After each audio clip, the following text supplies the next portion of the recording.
ഞാൻ പ്രതീക്ഷിച്ചതാണ്. ഞാൻ AICC പ്രസിഡന്റുമായും പ്രിയപ്പെട്ട രാഹുൽജിയായും ഞാൻ 2 ദിവസം മുമ്പ് സംസാരിച്ചിരുന്നു. ആ സംസാരത്തിൽ അവർ ഏതാണ്ട് ഒരു തീരുമാനമെടുത്തു എന്ന് എനിക്ക് മനസ്സിലായിരുന്നു. അതുകൊണ്ട് എനിക്കതൊരു പുതിയ അറിവല്ല. ഞാൻ എപ്പോഴും പ്രതീക്ഷിച്ചിരിക്കുകയായിരുന്നു. ആര് എന്നുള്ള കാര്യത്തിൽ എനിക്ക് സംശയം ഉണ്ടായിരുന്നു. പേരുകൾ പലതും വന്നു. ഇന്നാണ് അതിൻ്റെ ഒരു യഥാർത്ഥ ചിത്രം കിട്ടിയത്. അതിൽ ഞാൻ വളരെയേറെ സന്തുഷ്ടനാണ്. സന്തോഷത്തോടെയാണ് ഞാൻ സണ്ണി ജോസഫിൻ്റെ ഈ സ്ഥാനമാനത്തെ ഞാൻ അംഗീകരിക്കുന്നതും ഉൾക്കൊള്ളുന്നതും. എനിക്ക് ഉൾക്കൊള്ളാൻ സാധിക്കുന്ന ഒരു വ്യക്തിത്വമാണ് സണ്ണി ജോസഫ്. അതുകൊണ്ട് എന്നെ സംബന്ധിച്ചിടത്തോളം വളരെയേറെ സന്തോഷമുണ്ട് ഈ മുഹൂർത്തം, ഈ സമയം എന്ന് മാത്രമേ എനിക്ക് പറയാനുള്ളൂ. കോൺഗ്രസ് ഇവിടെ ഉണ്ടാവും, ഇന്ത്യ രാജ്യത്തും കോൺഗ്രസ് ഉണ്ടാവും, കണ്ണൂരിലും കോൺഗ്രസ് ഉണ്ടാവും. അതിനെ കരുത്തോടുകൂടി മുമ്പോട്ട് കൊണ്ടുപോകാൻ സാധിക്കുന്ന പ്രവർത്തനത്തിന് സണ്ണി ജോസഫിൻ്റെ കഴിവും പ്രാപ്തിയും നമുക്ക് ഉപകരിക്കുമാറാകട്ടെ എന്ന് പ്രാർത്ഥിച്ചുകൊണ്ടാണ് ഞാൻ എൻ്റെ വാക്കുകൾ അവസാനിപ്പിക്കുന്നത്.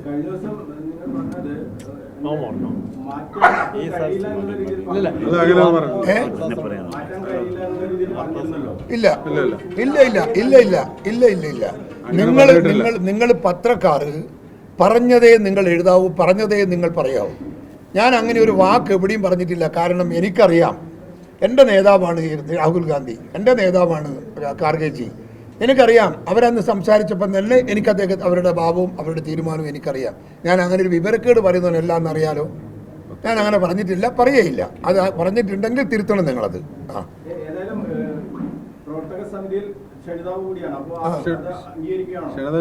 പിന്നെന്താ അംഗീകരിക്കണ്ടേ? പാർട്ടി തരുന്ന സാധനം ഏതായാലും എടുക്കുക, പാർട്ടി തരാത്ത സാധനം വിടുക. അതല്ലേ നമ്മളൊരു അച്ചടക്കമുള്ള ഒരു പാർട്ടിക്കാരൻ.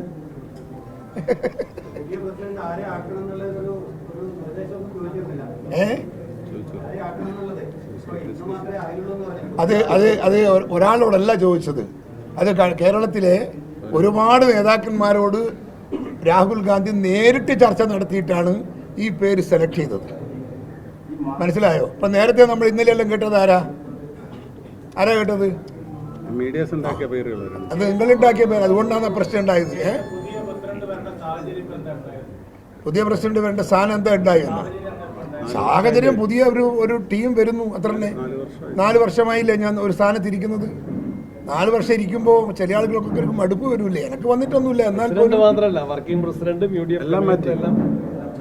എല്ലാം മാറ്റിയല്ലോ.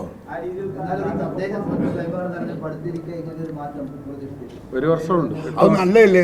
പുതിയ തെരഞ്ഞെടുപ്പ് വരാൻ പോകുമ്പോൾ ഒരു നല്ലൊരു പുതിയ ടീമിനെ ഇറക്കിയിട്ട് ആവേശത്തോടെ അവർ അതിന് മുമ്പ് ചാടി പോവില്ലേ? ഇത്രയും വർഷം നിന്ന ഒരു മടുപ്പ് നമുക്കെല്ലാം ഉണ്ടാവില്ലേ? ആ മടുപ്പില്ലാത്തൊരു ഇലക്ഷൻ വർക്ക് നടക്കാൻ പോവുകയല്ലേ ഇദ്ദേഹത്തിന്റെ നേതൃത്വത്തിൽ.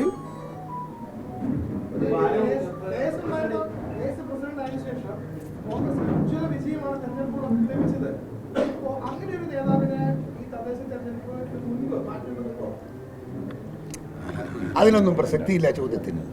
നമ്മൾ ഇപ്പോൾ അതുപോലെ ഞാൻ 4 വർഷമായി. 4 വർഷം ഒരു സ്ഥാനത്ത് ഒരു കസേരയിൽ 4 വർഷം ഇരിക്കുക എന്ന് പറയുന്നത് ഒരു ദീർഘകാലമാണ്. ഞാൻ അപ്പുറത്തോട്ടൊന്നും പോകുന്നതിലൊക്കെ ആരും വരുന്നൊന്നുമില്ല. അതുകൊണ്ട് എനിക്ക് എൻ്റെ പാർട്ടി പ്രവർത്തകരുടെ എല്ലാം പിന്തുണ എനിക്ക് അന്നുണ്ട്, ഇന്നുണ്ട്, നാളെയും ഉണ്ടാവും. എനിക്ക് ഒരു ആശങ്കയും ഭയപ്പാടും ഒന്നുമില്ല. സണ്ണി ജോസഫ് എൻ്റെ സ്വന്തമാണ്, എൻ്റെ സ്വന്തമായ എൻ്റെ സഹപ്രവർത്തകനാണ്. അതുകൊണ്ട് അദ്ദേഹം വന്നതിൽ എനിക്ക് ഒരു തരത്തിലുള്ള ഒരു പ്രശ്നങ്ങളുമില്ല. എല്ലാം 100% സന്തോഷത്തോടെ മനസ്സിലേറ്റിയിട്ടാണ് ഞാൻ ഇവിടുന്ന് പോകുന്നത്.